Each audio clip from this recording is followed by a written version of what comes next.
여리고에 이름만 대면 다 삭개오라는 사람이 있어서 그동안에 망명이도 받고, 그리고 사람들은 그걸 볼 때 선입견이 있었습니다. 저 사람은 바늘이 아니라 칼로 찔러도 피가 안 날 사람이다. 악독한 사람이다. 민족의 배반자다.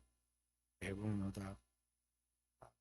좋지 않은 말은 다 끌어다가 그를 이야기했을 거예요. 왜냐하면 그에게 선한 것을 찾을 수 없다고 생각이 들었기 때문인데, 그것은 살기 힘든 세상에서 로마가 지배하고 있는 그 척지받은 세계 속에서 또 거기서 기생하여 붙어가지고 그 자기 동포들의 피를 빨아먹는 그런 벌레 같은 일들을 하고 있다 생각하니까 미워서 어쩔 줄을 몰랐겠죠.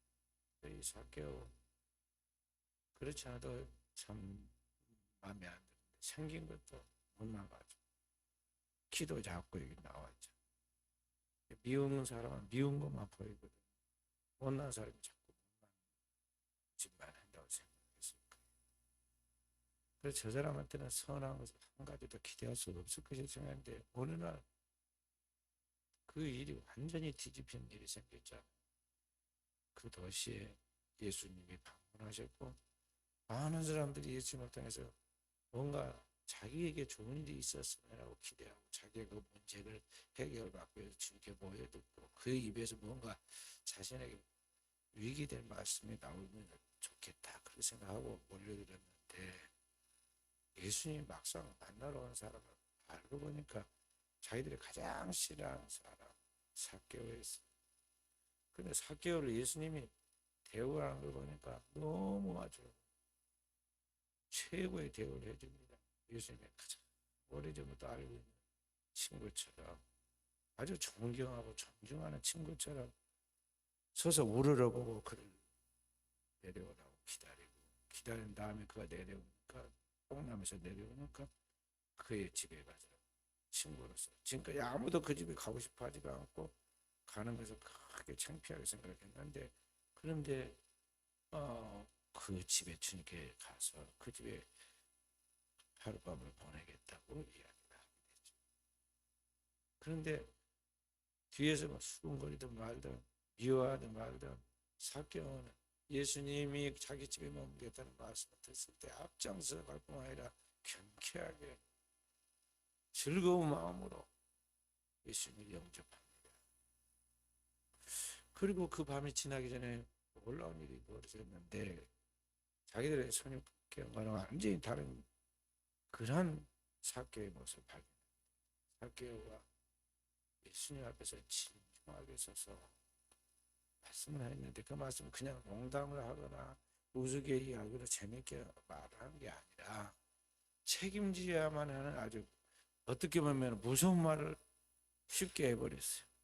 그게 뭡니까? 지금까지 내가 잘못 살았습니다. 그러나 지금부터 앞으로는 잘 살겠습니다.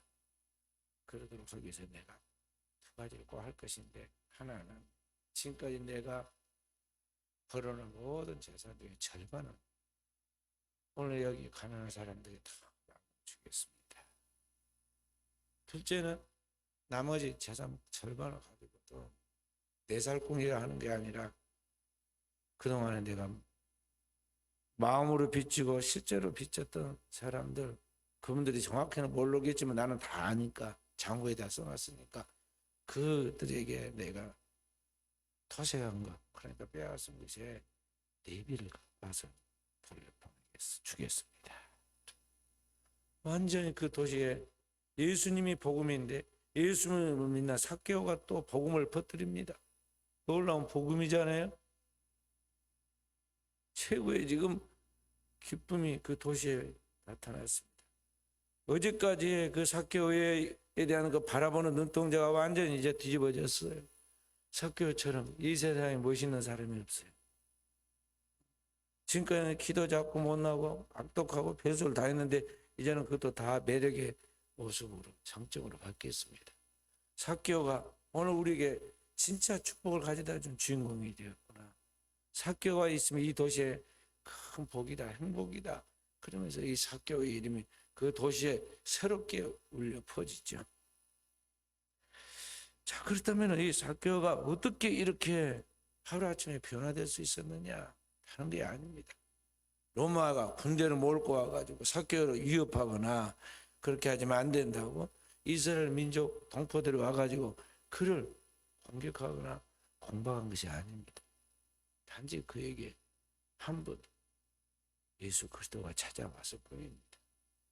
찾아오신 예수 그리스도께서 그를 친구처럼 대했고 그런 친구처럼 만난 예수 그리스도를 통해서 그가 인생의 답을 찾았기 때문에 인간에 있어서 가장 중요한 것이 무엇인가에 대하여 그리고 어떻게 사는 것이 가장 최선의 삶이고 축복된 삶인가에 대하여 분명한 자기의 답을 찾았고 길을 찾았고 자기가 살아갈 삶의 이유 그리고 목적을 다 한 번에 찾아냈기 때문에 예수 그리스도 앞에서 자기가 좀 찾아낸 그것을 이렇게 풀어서 설명을 한 것입니다. 그래서 한마디로 말해서 삭개오가 지금까지 소유를 위해서 살았다면 이제는 하나님 앞에서 존재를 위하여 사는 삶으로 바뀌었다는 것이죠. 에릭 프룸이 쓴 To be one, to have one, to be 소유냐 존재냐 그런 책도 있어요. 그리고 우리의 삶 속에서 어떤 삶을 선택해 살 것인가에 대해서 우리는 이 사회 속에서 특히 자본주의 사회 속에서는 더욱 그러하지만 오늘 우리는 소유에 대해서 많은 목적을 두고 의미를 두고 가치를 두고 그렇게 살아가잖아요. 그래서 그렇게 해서 우리는 행복하려고 생각하고 우리의 삶의 미래에 꿈이 있다고 생각합니다. 근데 그 결과는 그렇지 않더라는 거죠. 주님은 우리에게 무엇을 먹을까 마실까 입을까 그것을 먼저 구하지 말고 오늘 우리가 구해야 할 것은 뭐냐? 보이지 않으나 실제하시고 실존하시는 그 영원하신 하나님을 찾아야 한다. 그 하나님을 만나야 한다. 하나님 안에서 주어지는 너에게 덧입혀진 하나님의 의 그리고 그 하나님의 백성이 들어갈 하나님의 나라 그것을 구하는 삶을 살아야 한다. 그것이 존재론적인 삶이에요. 그런 삶을 추구하라고 주님 우리에게 가르쳐 주었습니다. 그 하나님 앞에서 먼저 하나님 나라와 의를 구하는 하나님 앞에서 자신의 삶의 존재 이유와 목적을 분명히 정하고 그것을 위해 살아가면 하루하루 사는 것이 행복하다는 거죠. 그리고 그 하루하루의 삶 속에서 어떤 고민과 어떤 고통이 있어도 걱정할 것 없다는 거죠. 왜냐하면 항상 오늘은 오늘로 끝나고 내일은 또 다른 내일의 내 삶의 존재의 이유가 나타날 것이기 때문에 그때 또 하나님의 영광을 살면 된다는 거죠. 왜냐? 하나님은 어제의 하나님이 오늘의 하나님이고 또 오늘에 나와 함께 하신 하나님은 내일 또 나와 함께 해주실 것이기 때문에 그러하다는 거죠. 그리고 우리는 초점을 분명히 먼저 하나님 나라와 의에다 두고 달려가야 한다는 것인데 그런 삶을 오늘 이 삭개오가 드디어 터득을 한 거예요. 발견을 한 거예요. 그리스도를 만나면서 그것이 한 번에 딱 나타난 거예요. 그러니까 미련 없이 후회 없이 조금도 그것을 걱정하거나 염려하거나 근심하지 아니하고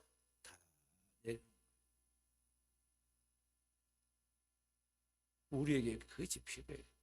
그리스도인에게 필요한 것은 바로 그러한 주님을 통해서 주님과의 그런 만남을 통해서 오늘 내 안에 이런 분명한 삶의 이유 그리고 그리스도 예수를 통해서 오늘 우리가 분명히 살아가야 할 삶의 목적들을 찾아내고 그것을 영원으로 사는 것이 필요하다는 것이죠. 이것이 흐트러질 때 그런 분명한 그리스도를 통해서 모든 것이 완성되가는 이것이 흩어질 때 우리는 시야가 흐려진 사람과 같아요. 그래서 이 주님을 바라본 것이 아니라 우리는 세상을 바라보죠. 주님의 목적이 아니라 우리는 이 세상의 것이 목적이 됩니다. 그리고 인생이 많은 것을 소유한 것 같은데 불행해지는 거예요. 인생의 주인이 자기 자신이 돼야 하는데 자기 인생을 자기가 마음대로 즐기면서 즐겁게 기쁘게 매일매일 행복하게 살아야 하는데 그 인생이 가진 것은 많이 소유해가지고 다른 사람들이 겉들어 보기에는 부족함이 없어서 부러울 것 같이 보이는 것 같은데 그 껍데기가 그렇게 지금 위장되어 있을 뿐이지 실제로 그 삶은 불행한 삶이고 행복하지 않는 삶이 되고 있다는 것이죠. 삭개오가 그렇게 살아왔어요. 다른 사람들은 좋게 부러워하고 속으로 질시했겠지만은 본인 너무나 그 사람이 불행했어요. 그런데 그리스도를 만나면서 주님이 그에게 돈을 준 것이 아닙니다. 더 많은 돈을 벌게 해준 것이 아닙니다. 이제는 거기 가치를 두고 돈 많이 벌었으면 어떻게 하면 내가 더 많은 돈을 소유할 것인가 이것을 생각하고 사람을 바라봤는데 그리스도를 만나고 난 다음에 그게 아니라는 걸 깨달았어요. 그래서 자기 손으로 예수님이 버리라고 한 거 아닙니다. 자기 손으로 다 버립니다.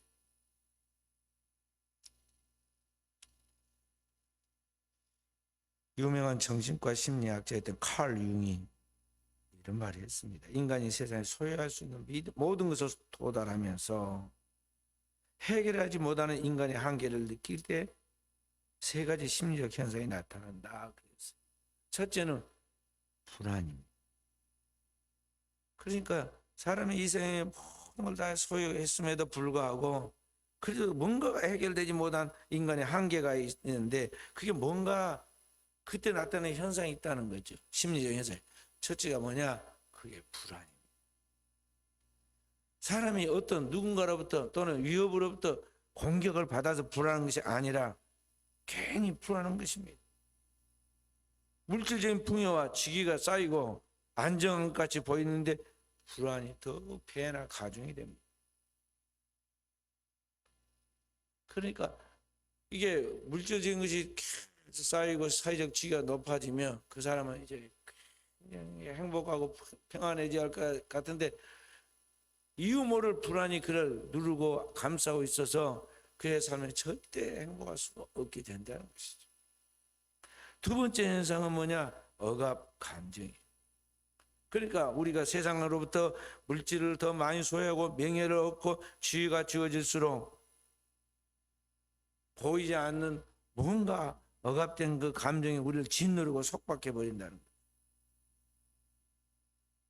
그러니까 높은 데로 올라가는 사람들일수록 소위 세상에서 출세하고 성공했다는 사람들일수록 더 뭔가 쫓기는 그리고 뭔가에 눌려서 스트레스를 받고 있는 그런 사람들 더 빨리 쓰러지고 더 쉽게 쓰러져요. 무너질 때 보면 너무 허무하게 무너집니다. 그래서 그런 억압된 그것을 해결해 보려고 자기도 모르게 술을 먹게 되고 마약을 먹게 되고 이번에 베트남 수련을 갔다 오면서 우리를 인도하는 베트남 현지 한국 가이드가 있었는데 아주 순진하고 무능한데 순진하고 꾸밈이 없고 그러더라고요. 그런데 그분이 처음에는 우리가 목사인지 모르고 그냥 이제 구경 항상 오는 팀 중에 하나인 줄 알고 이야기하다가 이제 목사님이라는 것을 알고는 그때부터는 이제 더 조심을 하면서 이제 아까 자세를 잘 공손하게 하더라고. 그렇지 그 앞에도 그랬지만은 그렇게 그러면서 그냥 순진해 가지고 다 이야기를 해요. 누가 결혼했냐고 물으니까 결혼했다고. 어떻게 결혼했냐 또 물어보니까 가이드 하다가 저기 구경 온 사람 만나 가지고 그 여인과 결혼하게 됐다. 이야기. 뭐 순진하잖아요. 다 이야기를 해줘요. 그러면 이제 예수 믿어야 한다. 교회 다녀야 한다. 처음에는 바빠서 계속 가이드를 하다 보니까 이게 팀이 짜여 있어서 바빠서 못 간다고. 그래서 못 갔다고. 그래도 시간 내서 교회를 가야 한다. 왜 가야 하느냐 하면서 이제 우리가 전도를 합니다. 그리고 항상 우리가 출발할 때는 잠깐 이제 경건회를 하는데 그날 말씀을 큐티하고 하는데 큐티를 하니까 귀가 쫑그려고 글자도 보고 그 말을 가만히 옆에서 서서 듣고 있어요. 다 끝나고 보니 뭔 말이 또 한마디도 모르겠다고 그래요. 우리가 이제 설명해 자 모르는 게 정상이다. 교회를 열심히 다녀도 1년 동안은 안 되는 거다. 뭔 말이야? 그게 정상이다. 그래서 자기가 좀 알고 배워갖고 교회를 가야 할 건데 아무것도 모르고 교회를 가서 쓰겠느냐. 그러니까 공부를 좀 많이 해야지 하고 그래서 그거 할 필요 없다고. 교회 다니면 나중에 알아진다. 자꾸 악기를 다루다 보면 나중에 안 보고 그냥 저절로 감으로 그냥 피아노도 치고 기타도 쳐진 것까지 그냥 되는 거야. 그래서 교회 다니면 된다고 그랬어. 부지런히 그 전도를 했어요. 그랬더니 며칠 안 됐는데요. 올 때는 이제 교회 맨날 며칠은 못 가고 이제 가이드 안 쓰는 날이 있는데 안 하는 날이 있는데 그날 꼭 교회 가서 예배 드리는 장면 사진 찍어가지고 인증사서로 보내드리겠다고 그렇게 순전하게 그러면서 부탁을 해요. 뭔 부탁을 하냐. 자기 부인이 꼭 저녁이면 자기 전에 맥주를 한 5캔을 먹고 잔다는 거예요. 너무 술을 많이 먹는다. 먹지 그러고 먹고 뭐 안 되는데 먹는다. 우리 보고 목사님 혼 좀 내주세요. 그래. 기도해 준다 그랬어. 왜 그러겠어요? 그 예쁜 젊은 부인이 왜 그게 술을 먹어야 잠이 온다 말이지. 그 사람만 그러냐? 한국에서 하루 전이면 먹어 없애버리는 그 술이 얼마나 많으면 그 술값이 얼마나 되는지 아세요? 우리나라의 국방 예산, 우리나라의 경제 예산보다 더 많이 들어가. 왜 술 먹고 쓸데없이 물로 그 공식적으로 판매한 주류 세로 평가해 볼 때 그렇다는 것이고요. 비공식적인 거 이것저것 하면 얼마나 인간이 그 비생산적인 손실을 하고 살아가는지 몰라요. 왜 그러냐? 뭔가 자기도 모르게 억압되어 있는 그 감정들, 그 스트레스로 인해서 견딜 수 없는 것들이 있다는 것이죠. 그런 것들 우리 인간의 삶을 힘들게 하는 거예요. 그런 심리적 현상 속에서 나타나는 것들을 하나님 앞에서 해결하지 못하고 사람들이 자꾸 그 탓을 해. 누구 탓. 또 이것이 없어서 그런다, 저것이 없어서 그런다. 늘 우리는 그런 어떤 것들을 환경에서 요인에서 그 문제의 답을 찾으려고 그래. 그러니까 안 돼. 인간이 세상에서 소유할 수 있는 모든 것을 다 포함하면서도 해결되지 않는 그 세 번째가 뭐냐? 그게 고독. 이제 이것도 해보고 저것도 해보고 이 사람도 만나보고 저 사람도 만나보고 인간이 땅에서 할 수 있는 것은 다 해봐.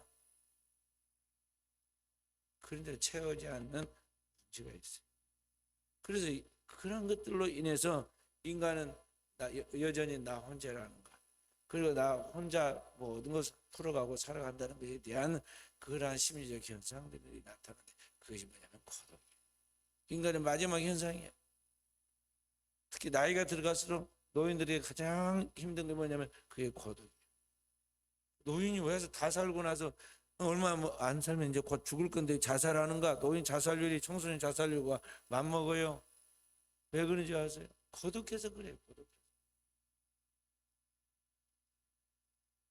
풍요 속에 빈곤함, 군중 속에서 느끼는 고독함, 그런 것들이 오늘 우리가 살아가는 다양한 삶을 살아가니까 재미있고 행복할 것 같은데 현대의 발달된 문명과 문화 속에 살아가면서 더욱 현대는 고독한 거예요. 거기다가 이거 해보고 저거 해보자 되는 것이 없어요. 실패와 좌절감 속에서 거기서 그 고독감이 더 커져가는 거예요. 아무리 이 사회가 좋은 환경 속에 살아가고 있다 하더라도 그 삶은 고독하다. 서울 사람들이 환경이 공기가 나쁘고 그래서 순천 오면 다 공기 좋다고 당장 알아요. 그리고 여유가 있다고 생각합니다. 순천 오면 고독하지 않습니까? 똑같이 고독해. 베트남 사람들이 진짜 우리나라 70년 80년 정도 되더라고요 보니까. 근데 여기도 제법 그럴듯한 건물도 지었고 근데 도시 한 건물 지나가는데 거기 길거리에서 막 오줌을 싸는 사람도 있고 그래, 우리나라도 그랬어요. 그 화장실이 없기도 하지만 그 찾아가기 귀찮아도 그러기도 하겠지만, 여기는 이 건물이 번듯하게 지어진 것 같은데 여기는 뭐 그냥 완전히 그 흉가 같이 그냥 방치되어 있는데 누가 도시에서 그걸 개선하기도 하네. 그것도 지금 베트남에서 가장 지금 발달된 관광 도시로 기획해서 나간다 도시가 그래. 그들이 보면은 한국은 어떠하겠어요? 특히 드라마에서 보니까요. 한국이 최고예요. 한국이 오는 것을 소원하고. 근데 그분들 한국에 오면 이 모든 문제가 다 해결해서 행복할까요? 그렇게 꿈꾸고 오겠죠. 와보면 그들이 이제 알게 되죠. 그런데 이런 것들을, 이런 심리적 현상들은 아무리 더 좋은 환경, 더 좋은 문명, 그 다음에 그런 것들을 풀어내는 정치 구조, 뭐 별걸 다 만들어내도 안 돼요. 해결 안 되는 거예요. 이런 인간의 심리적인 현상들은 이런 환경의 문제로 해결되는 게 아니에요.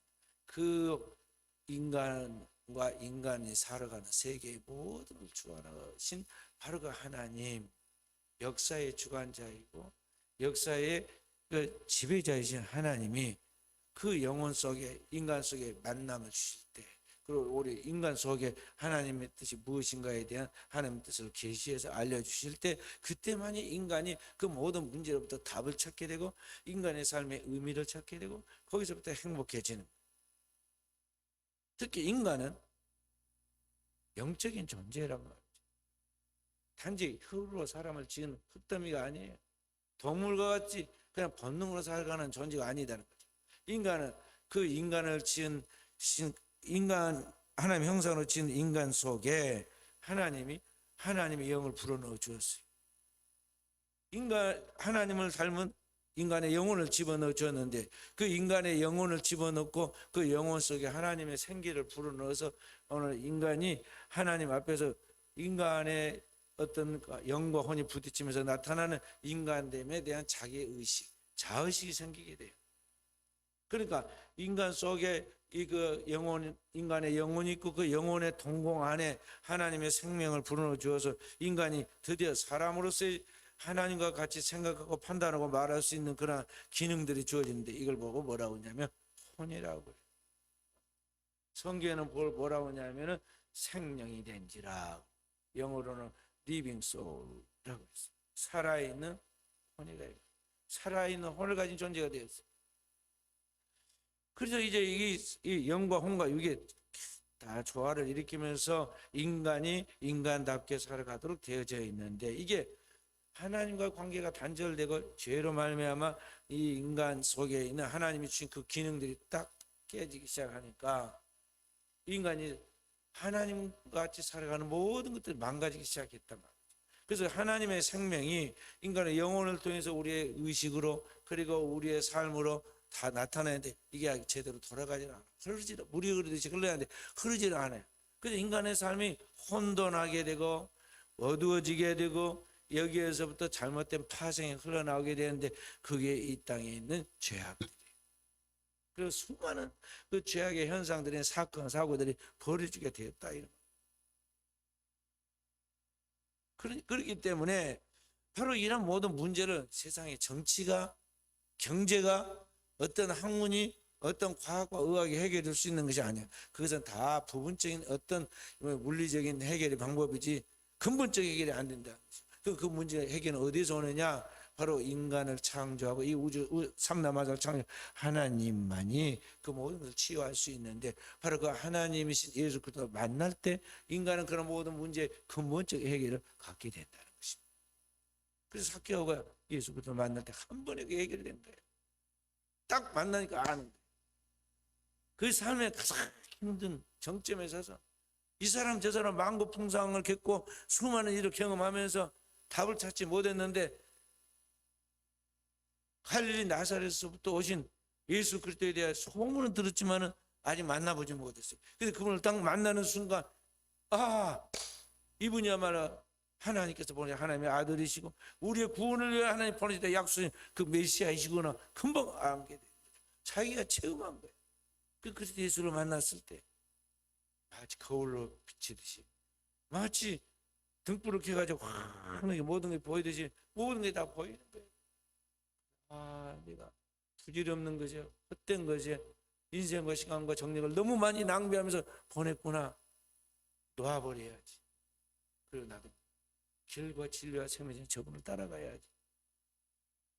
저분과 같이 똑같은 삶을 살아내야겠다. 그분이 나의 친구가 되어서 나와 함께 하신다. 그러니 내가 그분과 같이 살아야겠다고 딱 결단을 한 거예요. 그리고 그 마음이 변하기 전에, 그리고 다른 것이 또 와서 나를 갖다 미혹해서 틈타기 전에, 나도 모르게 옛날 죄악된 습관에 끌려서 그 세상으로 돌아가기 전에 내가 분명하게 선언을 하고 따라가야겠다 해서 딱 결정을 하고, 주님이 그 집을 벗어나기 전에, 떠나시기 전에 주님 앞에서, 그리고 밖에서 다 제자들과 백성들이 들은 가운데 선포를 해본 거예요. 주님 보십시오. 그러면서 자기 모든 걸 고백하잖아요.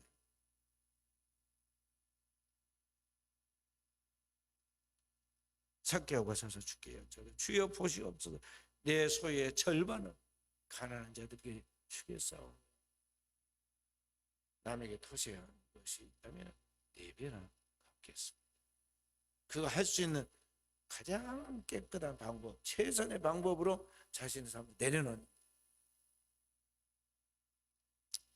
주님도 그의 쿨한 모습에 보고 감탄하면서 오늘 구원이 이 집에 이르렀으니 이도 아브라함의 자손이다.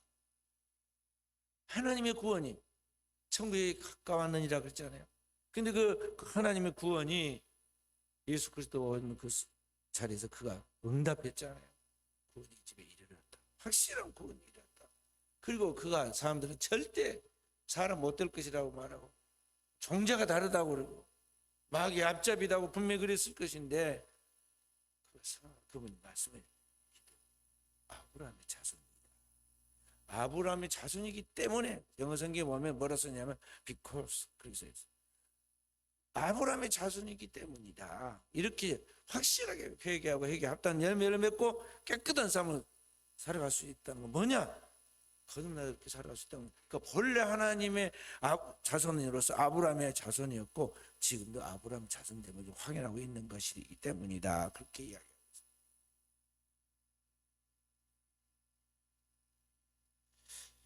그래서 오늘 여기 삭개오가 예수 그리스도를 만남으로 완전해졌어요. 그래서 오늘 우리 이 시대에 우리에게 필요한 게 뭐냐? 그리스도의 진정한 만남. 예수를 만나면 예수 안에 생명이 있고 예수 안에 모든 게 들어있어요. 요한에서 5장 12절에 예수 아들이 있는 자에게는 생명이 있고 아들이 없는 자에게는 생명이 없느니라 그랬어요. 그러니까 그 안에 하나님의 아들 예수 그리스도가 이미 영접하여 들어와 있는 사람은 그 안에 영원한 하나님의 생명, 이터널 라이프가 있고, 그 예수 그리스도가 그 안에 없으면 아무리 혈통적 유대인이라 할지라도 2000년의 역사를 가지고 있는 그러한 유대인이라 할지라도 그 영혼에 하나님의 생명이 없기 때문에 그는 진짜 유대인이 아니다. 그는 하나님의 백성 아니다는 거죠. 그래서 아무리 껍데기로 내가 뭐 주여 주여 하고 내가 주의 이름을 뭘 했다고 과신한다 할지라도 하나님 앞에 가 서보면 안다는 거죠. 하나님께서 그날에 도무지 알지 못하니 불법을 행하는 자가 나를 떠나가라 하리라고 쫓아낸다고 그랬어요. 그래서 우리는 우리의 인생의 기초를 어디다 세워야 할 것이냐? 그 기초를 예수 그리스도에게 세워야 한다. 집을 모래 위에 세우지 않고 반석 위에 세운 같이 인생을 어디에다 세워야 하냐? 내 인생을 길과 진리와 생명이 된 예수 그리스도 내 반석이다 알고 반석이던 그리스도 위에 인생을 세워야 한다는 거죠. 삭개오는 딱 세우잖아요. 한 번에 세워버립니다. 주의 말씀 한 귀를 듣고 한 귀를 흘리는 것이 아니라 길가에 떨어진 씨앗처럼, 옥토에 떨어진 씨앗처럼 주님이 말씀하자 그 자리를 그냥 탁 받아들이고 완벽하게 세워버려요. 주기가 그 자리에 선언해요. 이는 아브라함의 자손이다. 그는 이미 이 집에 이르렀다. 그리고 그 집안에 얼마나 행복함이 넘쳤겠어요. 뿐만 아니라 그 동네가 얼마나 기쁨이 넘치 행복한 도시가 되었겠어요. 여리고 이 멋진 성이 그동안에 뭔가에 눌리고 불신과 질시와 갈등과 분노 속에서 있던 이 도시가 진짜 이름 그대로 나간 것 같은 도시로 바꿔집니다. 오늘 진정한 그리스도인이 하나님의 복음을 믿고 그리스도를 만나서 물과 성령으로 거듭난 체험을 하고 그리스도 안에서 새로운 피조물로 변화된 사람이 있으며 그 가정이 살게 되고 그 도시가 살게 되고 그 민족이 살게 되는 것이죠. 오늘 저와 여러분이 바로 그와 같은 주님을 세상에 보여주는 진정한 하나님의 비료와 같은 사람, 또 주님의 모든 것을 세상에 흘려보내주는 세상의 빛과 같은 사람, 세상의 선한 영을 비추는 소금 같은 사람으로 자리할 수 있도록 우리 하나님의 은총이 따를 수 있기를 바랍니다. 오늘 주님은 삭개가 있는 여리고를 그냥 우연히 지나간 것이 보입니다. 그런데 거기 사실은 목적을 두고 주님이 걸어가세요. 어떤 사람이 목적도 없이 그냥 가겠어요. 운동 하나를 해도 어디를 목적을 두고 갔다 오잖아요. 그런데 이게 예수님께서 목적 없이 여리고로 지나가시겠어요? 여기 보면 지나가시더라. 그냥 그런 게 아니에요. 목적을 두고 지금 거기 가신 거예요. 우리가 그냥 우연히 교회 나온 것 같고 우연히 주일학교 때 교회 다닌 것 같고 그냥 그런 것 같지만 주님의 목적으로 우리가 찾아오신 거예요. 높은 하늘 보좌를 버리고 오늘 자기를 비워 인간의 몸을 형체를 갖추고 이 땅에 내려오셔서 여기 찾아오셨어요. 2000년은 삭개오로 찾아왔어요. 2000년 이후에는 우리 조선 땅에 우리 민족을 찾아오셨어요. 그 때가 되어 오늘 우리 개인에게도 주님이 찾아오신 거예요. 그 만남을 어떻게 받아들이고 반응하냐 하는 것이 굉장히 중요한데 오늘 삭개오가 주님 앞에 반응하는 그 반응이 주님을 기쁘게 했어요. 인자에 온 것은 오늘 삭개오처럼 죄인을 구원하러 온 것이다. 사람은 다 자신의 의로움을, 자기의 잘남과 똑똑함을 자랑하고 자기가 굉장히 바르게 산 사람이라는 걸 과시하려고 얼마나 좋게 보이려고 꾸민지 몰라요. 그런데 주님은 그런 사람이 아니라 죄인을 구원하러 왔다. 우리가 주님 앞에 나갈 길을 좀 열어주고 있는 거예요. 나 같은 죄인, 죄인의 괴수를 주님은 절대 외면하지 않고 버리지 않고 나를 만나 주신다는 거죠. 목적을 두고 나는 그분에 대해서 몰랐지만은 지금 삭개오를 만나기 전에 주님께서 몇 시간 전에 며칠 전부터 계획을 세고 지금 준비해 오시잖아요. 천년이 하루 같은데 주님께서 영원 전부터 이 삭개오 구원을 계획하셨단 말이죠. 그리고 그때가 되어서 삭개오를 찾아왔어요. 삭개오는 그때서야 자기 동구밭 가까이 이제 예수님이 오셨을 때서야 예수님에 대한 소문을 들었고 오신다는 소문을 들었고 그때서야 예수님을 만나기 위해 그 돌 무화과 나무 위로 올라갔어. 거기에서 예수님을 만났지만 사실은 주님은 오래전부터 계획하신 거죠. 여러분과 제가 주님을 만나고 주님을 만나서 영적인 그런 체험을 하여서 하나님을 믿는 것이 내가 선택한 것 같지만 이미 하나님 나의 구원에서 오래전부터 작업을 하셨던 거예요. 사람 만들려고 예수 믿고 거듭나서 영적인 사람 되게 하시려고 하나님이 우리를 조밀하게 간섭하셨어요. 그래서 지금 이 정도 된 거예요. 그런데 하나님은 포기하지 않으시고 머물러 서지 않아요.